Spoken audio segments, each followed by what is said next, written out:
안녕하십니까, 권문찬입니다. 오늘부터는 1차 마지막 과목인 노동법에 대해서 같이 공부할 수 있도록 하겠습니다. 노동법은 우리가 공부하는 수험생들이 얘기를 들어보면은 노동법이 만만하지 않다. 특히 여성분들이 많이 어려워해요. 무조건 암기하려고만 해서 그런 것 같습니다. 그래서 양도 많기 때문에 제가 너무나 설명을 좀 장황하게 해버리고 모든 것들 다 강해버리면 더 어렵기 때문에 시험에 나오는 위주로 나오는 것들만 골라서 핵심적으로 잡아가겠습니다. 여러분들이 그런 것들 위주로만 정리하시면 오히려 노동법이 고득점이 나올 수 있다는 것 따라 하시기 바랍니다. 아시겠죠? 따라오시기 바랍니다. 자, 노동법은요, 노동법이라고 하는 법률은 없습니다. 우리가 앞으로 배울 근로기준법, 남녀고용평등법 등등등 이런 법률들을 통합해서 통칭으로 그냥 싸잡아서 노동법이라고 한다. 여러분들 책 보시면 1번 개요, 1번 노동법에 의의 보시면 제가 다 읽지 않고요. 저는 쌍가로 2번만 읽겠습니다. 복습할 때에 한번 1, 3, 4 합해서 포함해서 한번 읽어주시기 바랍니다. 쌍가로 2번 노동법은 19세기 근대 시민법 원리인 소유권 절대 원칙, 계약 자유의 원칙 및 과실 책임의 원칙이 이런 것들이 사적 자치의 대원칙에 입각한 근대 시민법에 대한 반성과 줄 거 보세요. 근로자의 실질적 평등과 자유 보장. 그러니까 근로자의 실질적인 평등과 자유를 보장하기 위해서 위에 말하는 세 가지가 수정됐다. 다시 말하면 자본주의의 모순을 수정하기 위하여 생겨났다. 그게 바로 밑에 2번으로 연결되는 겁니다. 자, 우리가 이제 배우는 것이 이제 노동법인데 바로 쌍가로 밑에 2번 19세기 근대 시민법과 그러니까 이거를 제가 한번 비교해 볼게요. 이렇게 그러니까 19세기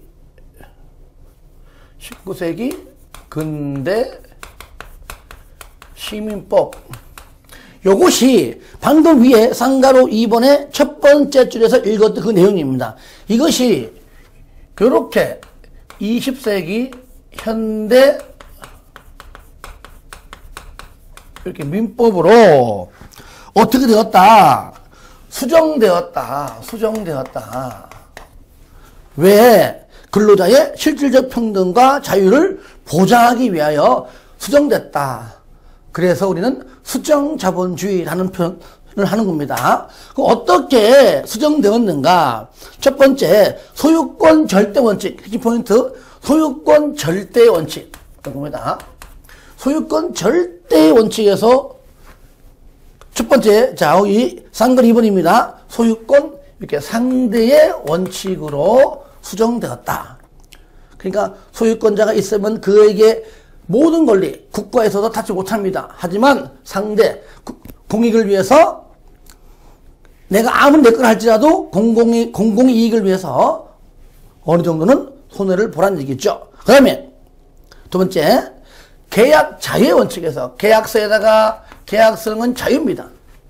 그리고 노동자한테, 근로자한테 불공정한 계약일지라도 계약서 썼다면은 지켜야 됩니다. 이것이 어떻게 해요? 계약 공정의 원칙으로. 공정. 그러니까 절대에서 상대로. 계약 자유에서 계약 공정의 원칙으로 수정되었다. 세 번째는 과실 책임의 원칙에서 그죠? 과실 책임. 여기다 과실 있죠? 원칙에서 무과실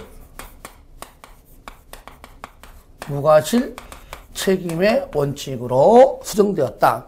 그러니까 사용자가 과실이 있을 때만 이것이 과실이 없어도 나랑 같이 일하는 종업원의 잘못이라면 도의적인 책임을 질 줄도 알아야 한다 그 말이죠. 이게 뭐 이렇게 썩 잘 나오는 부분은 아니고요. 기본적으로 가끔 어쩌다 잊을만 하면 등장해요. 그러니까 이 어려운 거 아니니까 기본 피스만 좀 잘 정리해서 봤으면 좋겠습니다. 3번 노동법의 법원, 요거는 법조항들 보통 우리가 이제 헌법이 있고 그 밑에가 법이 있고 그 밑에가 대통령령 그리고 밑에가 이제 각종 부령인데요. 이런 내용들까지 깊이 알 건 없고요. 그냥 이렇게 종류가 있다는 정도만 체크하시기 바랍니다. 시험 문제랑 거의 관련이 없습니다. 쌍걸 2번 노동법의 해석과 적용도 간략하게나마 잠깐 보겠습니다.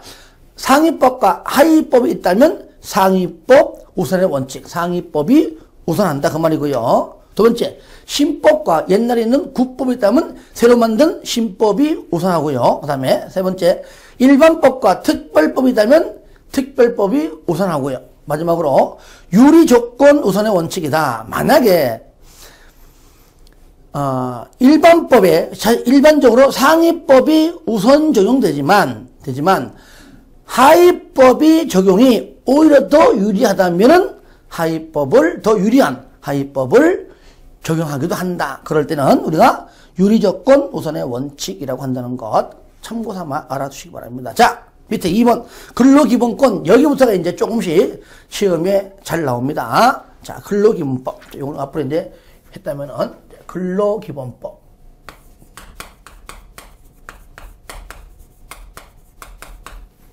자, 근로기본권은 기본권은 크게 두 가지가 있습니다. 근로권과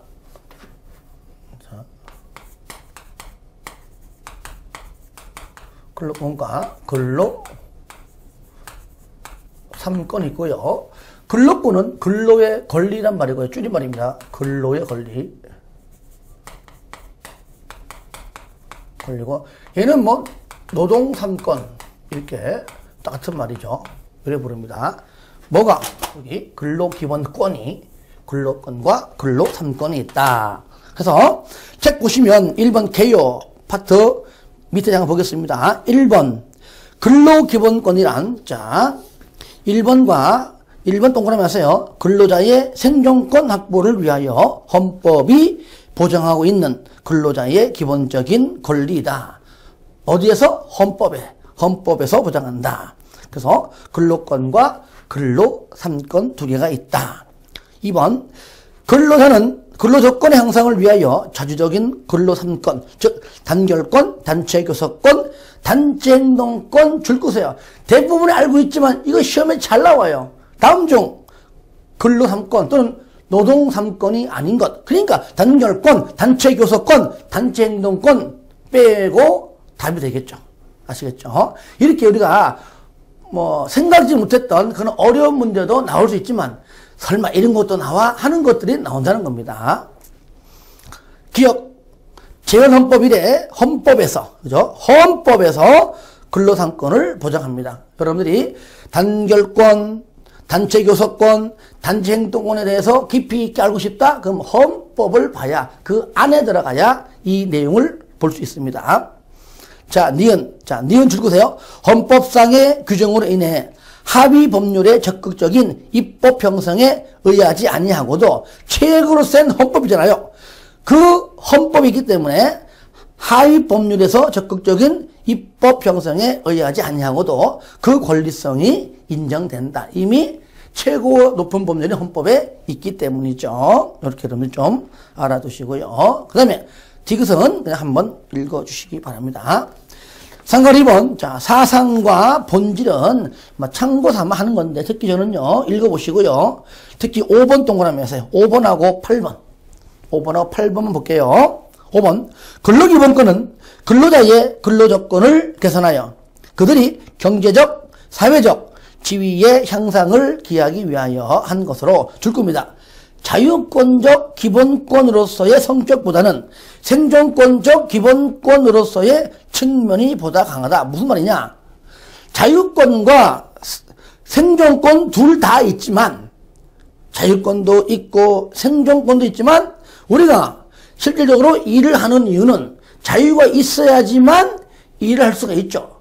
자유가 없는 속박되어 있는 상태에서는 일을 할 수 없는 거잖아요. 그러니까 근로한다는 것 자체는 바로 생존권도 있고 자유권도 있지만 둘 중에 누가 더 중요해, 누가 더 커 한다면은 생존권이 먼저다 그 말이에요. 8번 근로상권은 근로자의 생존권을 확보하기 위한 권리라는 점에서 생존권적 성격을 지니며 이러한 줄거세요. 생존권은 자유권적인 성격이 보장되지 않고서는 그 실현이 구체화될 수 없다. 그래서 자유권과 생존권 둘 다 있지만 자유가 있어야지 생존권으로 가는 것이고 일할 수 있는 것이고 둘 다 비교하니까 그래도 첫 번째는 생존권이다. 그 얘기죠. 따라서 근로 3권의 법적 성격은 줄 겁니다. 자유권적 성격과 생존권적 성격을 동시에 갖고 있다는 것이 통설이다. 그래서 5번하고 8번 정도만 좀 해 주시기 바랍니다. 밑에 2번 근로권, 즉 첫 번째 요겁니다. 요거 근로권, 저 근로에 권리죠.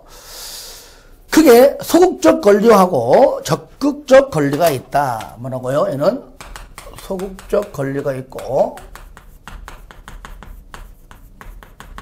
적극적 권리가 있는데 소극적은 뭐냐? 이해만 하세요. 자, 1번 맨 끝에 내가 일하든지 말든지 내 자유예요. 자유롭게 근로를 하거나 말거나 할 수 있는 권리가 바로 소극적이고 적극적은 뭐냐?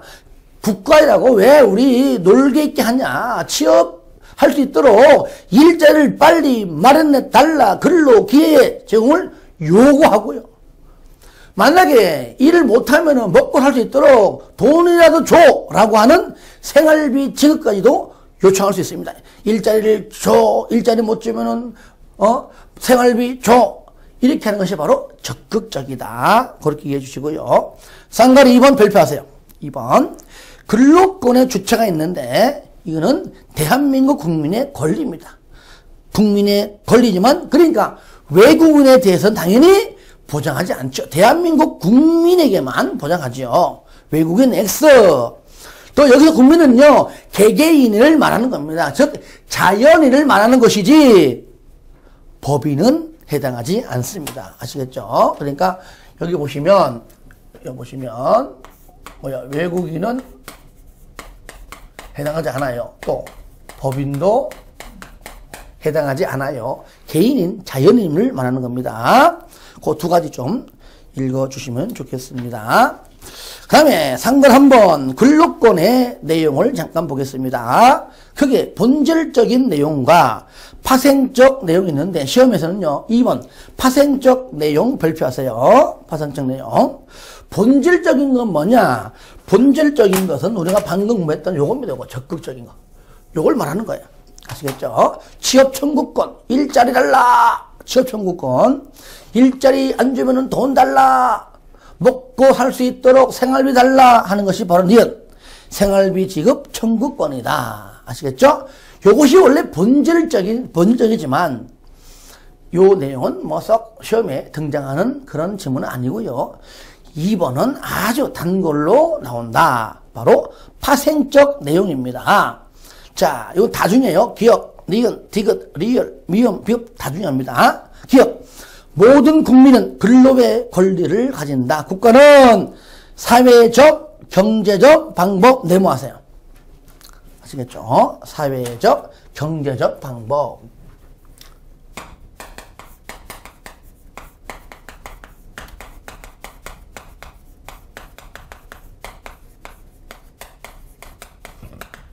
요거를요, 줄 쫙 쳐놓고, 다시 말하면, 지문에 딱 등장합니다. 한 문제가 나올 때 있어요. 그러면 사회적, 경제적 방법을 빈칸으로 딱 냅두고 그 빈칸 안에 들어갈 말이 뭐냐? 이렇게 물어봐요. 정답! 사회적, 경제적 방법 줄 겁니다. 근로자의 고용 증진과 적정 임금 보장에 노력해라. 고용 증진. 그러니까 이거요. 고용 증진. 또 적정 임금.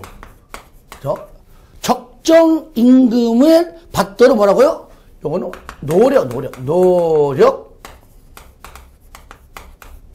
해야 한다. 특히 요거요. 적정 임금. 근로자가 그죠? 적정한 임금 받도록 뭐 한다고요? 노력하는 거 노력을 하여야 하며 법률이 정하는 바에 의하여 최저임금제를 시행하여야 한다. 그래서 최저임금제는 요거 뭐요? 반드시 시행하여야 한다. 요거를 두 가지를 구분해야 됩니다.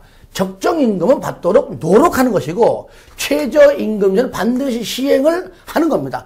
싹 바꿔냅니다. 적정임금을 받도록 시행해야 한다. 틀립니다. 최저임금제에 대해서 할 수 있도록 노력해라. 틀립니다. 그래서 적정임금의 노력, 최저임금제는 반드시 시행. 이렇게 좀 봐주시기 바랍니다. 자, 그 다음에, 그리고 여기서요. 특히 요거. 적정임금을 빼버리고, 여기다가 최저임금을 집어넣어서 이렇게 나오는 경우가 가장 많아요. 즉, 최저임금을 받도록 노력해라. 틀리겠죠? 최저임금은 밑에 겁니다. 최저임금. 적정임금이지, 최저임금이 아닙니다. 한번 써놓을게요, 한번. 헷갈리니까 요거요.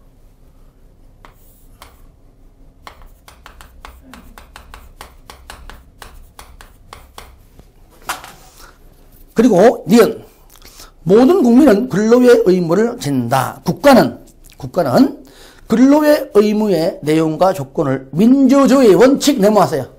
민주주의 원칙 내모하세요. 이것도 네모 빈칸 딱 처리해서 네모 안에 들어갈 말이 뭐냐? 정답 민주주의 원칙입니다. 그거 주의하시고요. 그 다음에 디귿 근로조건의 기준 항상 기준이 뭡니까? 흐트러진 모습을 바로 잡아주는 게 기준의 기준. 그 기준은 누가? 법률이. 기준, 법률. 아시겠죠? 기준은 법률로 정한다. 특히, 리을, 미음, 비읍 묶으세요. 제일 중요합니다. 여자의 근로는 특별한 보호받아요. 들으세요. 여자의 근로는 특별한 보호. 맨 끝에 부당한 차별을 받지 아니한다. 여성이라고 부당한 차별을 하면 안 됩니다. 특별한 보호 받아요. 근로할 때 미음 연소자의 근로도 특별한 보호. 그래서 여기서요. 특별한 보호다. 특별한 보호를 받는 것은 딱 두 명이에요. 누구예요? 여자와 연소자입니다. 여자. 우리가요. 미성년자 그러면 만 19세 미만입니다. 그죠? 연소자는요, 만 18세 미만이에요. 근로기준법 등등 공부할 때 우리는 연소자로 보기 때문에 만 18세 미만이라고 나올 겁니다. 참고하시기 바랍니다. 특별한 보호 받아라. 뭐라고요? 바로 여자하고 연소자 둘밖에는 없다는 겁니다. 여기에 뭐 장애인 안 들어가요. 그래서 장애인을 집어넣어서 틀리게 합니다. 뭐 심지어는 뭐 실업자 이런 거는 특별한 보호 대상이 아니에요. 그래서 리을과 미음. 그 다음에 비읍 줄거세요. 국가유공자, 상위군경, 전몰군경의 유가족. 이들 말고 국가유공자, 상위군경, 전몰군경은 대한민국을 위해서 전쟁터 나가서 싸우다가 돌아가신 분들 계시고 여러가지 육체적으로 그죠? 건강치 못한 분들이 많기 때문에 그들에게 근로 기회 주는 것이 아니라 그들의 유공자가 빠지면 안 돼요. 아시겠죠? 자, 유가족이 빠지면 안 됩니다. 이들의 유가족은 법률이 정하는 바에 줄거세요. 우선적으로 근로의 기회를 부여받는다. 여기에서도 뭐 장애인 안 들어갑니다. 오로지 국가유공자, 상위군경, 전몰군경의 유가족 이렇게 알아주시기 바랍니다. 참고로 4번 근로권의 기능입니다. 근로권의 기능인데 1, 2, 3, 4가 있었죠. 제가 2번 동그라미, 4번 동그라미 두 개만 같이 보고요. 1번과 3번은 복습할 때 읽어주시기 바랍니다. 2번 근로에 네모합니다. 상품화를 허용한다. 상품화 허용한다. 여러분들 TV 볼 때에 누가 CF 등장한다. 그것도 유명한 사람이 나와 선전해야 CF 나와야 사람들이 그걸 보고 많이 사죠. 아무나 막 CF 하는 거 아닙니다. 그게 바로 일종의 상품화 되겠다 그 얘기죠. 상품화를 허용한다, 상품화를 허용하지 않는다 하면 틀립니다. 함으로써 자본주의 경제의 이념적 기초를 제공하고요. 그리고 4번 근로기회의 제공을 통하여 근로기회를 제공하게 되면 생활 무능력자가 그만큼 줄어들겠죠. 그러므로 생활 무능력자에 대한 국가의 보호 의무를 당연히 감소시킨다. 감소 동그라미 하세요. 이것을 증가라고 난다는 겁니다. 증가 아니에요. 감소. 이렇게 좀 알아두시면 좋겠습니다. 자, 이제 지금까지는요, 요거 썼죠. 요거 이제 근로권 했고요. 이제는 뭐냐? 근로 3권, 즉 노동 3권에 대해서 하겠습니다. 3번 근로 3권. 첫 번째 근로 3권의 내용 보시면 첫 번째 단결권. 일단은 뭐 뭉쳐야 어떤 일을 할 수 있겠죠. 근로자들이 자주적으로 노조를 설립할 수 있는 권리를 말하는 것이고요. 2번 단체 교섭권. 근로자들이 줄 거세요. 근로 조건을 유지 개선하기 위하여 줄 거세요. 당연하죠. 더 임금을 더 많이, 복지를 더 튼튼히, 이런 것들 근로 조건을 유지 개선하기 위하여 단결에 의해서 사용자와 교섭할 수 있는 권리를 말하는 것이고요. 단체 행동권, 바로 한마디로 근로자에게 보장된 집단적인 행동에 관한 권리다. 하지만 뭐 이렇게 내용을 뭐 물어보기는 거의 하지 않고요. 그냥 노동 3권이 아닌 것, 이렇게 그냥 잘 물어본다는 것, 그렇게만 체크 좀 하시기 바랍니다. 자, 그 다음에 이제 마지막인데요. 쌍괄 2번, 근로 3권의 제한. 1번과 2번인데요. 하여튼 쌍괄 2번 별표하세요. 아시겠죠? 1번, 헌법의 일반 유보 조항에 의한 제한. 기억, 가볍게 보시기 바랍니다. 근로 3권도 국가안전 보장, 질서 유지, 공공복리를 위하여 필요하다면은 제한 동그라미 했어요. 그래서 아무리 근로 3권이 중요해도 국가안전보장상 등등 이런 사유로 인해서 제한할 수 있다 그 말이에요. 제한. 는 일반 유보 조항에 의한 제한의 경우에도 아무리 제한한다 할지라도 줄 겁니다. 기본권의 본질적 내용은 침해할 수는 없습니다. 아시겠죠? 2번, 특히 이제 2번, 3번, 4번, 5번, 6번인데, 자, 2번. 공무원 및 교원 등에 대한 제한입니다. 중에서, 자, 기억 동그라미, 리을 동그라미 하세요. 요거 잘 나옵니다. 기억, 공무원도요. 자, 요거 네모하세요. 법률이 정하는 자에 하나요. 법률에 정하지 않은 자는 해당 사항이 없습니다. 그래서 법률이 정하는 자에 하나요. 요걸 싹 빠지고 지문 뜨면 틀립니다. 아시겠죠? 법률이 정하는 자에 하나여만 노동 3권, 즉 단결권, 단체 교섭권, 단체 행동권을 가집니다. 반드시 법률이 정하는 자에 하나요. 요거 빠지지 말고 있는가 확인하기 바랍니다. 그 다음에 리얼, 교원, 사립학교, 교원이건 국립학교이건 간에 국공립 전부 다 교원, 국공립, 사립 전부 다 교원. 교원은 줄 겁니다. 단결권, 단체 교섭권만 가집니다. 일체의 쟁의행위는 금지된다. 다시 말하면 단체 행동권은 X 없다 그 말이죠. 3번 법률이 정하는 주요 방위 산업체. 잠깐만 제가 말로만 하니까 여러분들이 좀 정리 안 되는데, 자 여기서요 우리가 이제 자 공무원은 반드시 뭐요? 법률이 정하는 범위 안에서, 즉 노동 줄여서 3권 있다 그 말이고요. 교원, 그죠? 교원은 단체 행동권은 있다 없다? 없다. 이게 바로 우리가 노동쟁이 할 수가 없다 그 말이에요. 그 다음에 자 3번 주요 방위 산업체.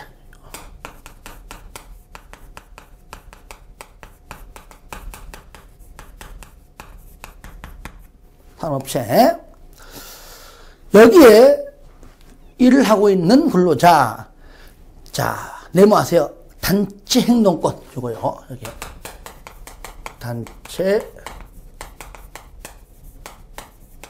행동권.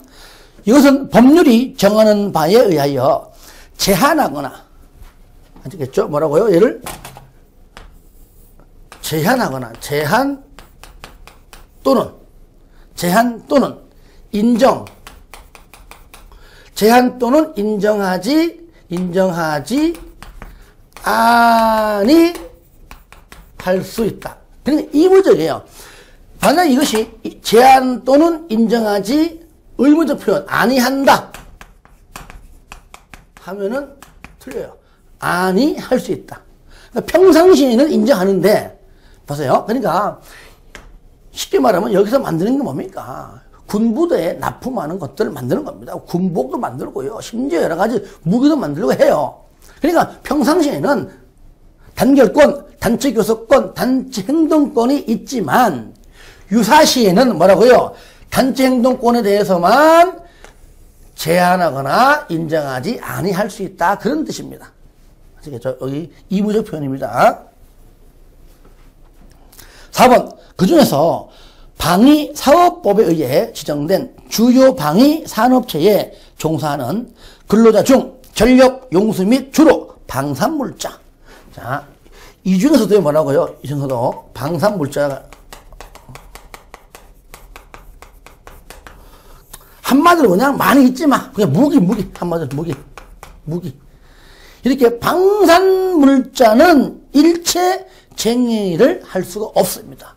아시겠죠? 그래서 요 말이 안 나오면은 단체 행동권은 평상시에는 단체 행동권이 있고 유사시 그때는 제한 또는 인정하지 아니할 수 있다. 요거인데 방산물자라는 말만 나오면 아예 단체 행동권이 무조건 안 됩니다. 아시겠죠? 아예 안 됩니다. 그러니까 일체의 행위는 할 수가 없습니다. 왜 그럴까요? 갑자기 임금 협상 시에 막 와가지고 무기 가지고 와고 막 총 쏘고 술탄 던지고 하면 안 되는 거잖아요. 아예 안 되는 겁니다. 그 다음에 자 6번 경찰 군인 5번 경찰 군인 소방직 근로감독관 교정수사 공무원에게는 노동상권이 아예 인정되지 않고요. 6번 북공영 기업체와 공공기관의 종사자에 대하여 근로삼권을 제한한다는 규정은 현행법상 없다는 것. 참고 삼아 알아두시기를 바랍니다. 이렇게 해서 접근했습니다. 이제 본격적으로 이제 요 다음 시간부터는 근로기준법부터 들어가도록 하겠습니다.